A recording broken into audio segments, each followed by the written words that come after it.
ক্লাসরুমে টিচার ঢুকেছে। টিচার ঢোকার সাথে সাথে যেটা স্টুডেন্ট দাঁড়িয়েছে, দাঁড়িয়ে স্যারকে সালাম দিয়েছে।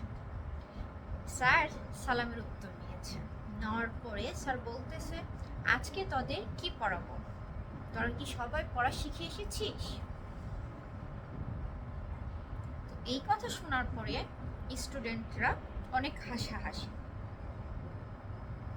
তো স্যার প্রথমে ভালোভাবে জিজ্ঞেস করতেছে যে কি ব্যাপার, আমি ক্লাসে আসলাম, পড়ার কথা জিজ্ঞেস করলাম, তোরা হাসাহাসি কেন করতেছিস, এত খুশি কেন তোরা?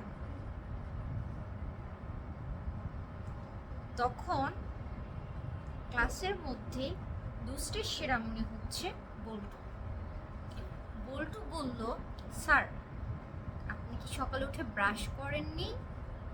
স্যার তো খুব রাগ যে তুই কি বললি, কেন আমি সকালে উঠে ব্রাশ করব না? তখন বলল, স্যার আপনি যে কথা বলছেন, আপনার দাঁতে কালকে রাতে যে পালং শাক খেয়েছেন ওই শাক আছে।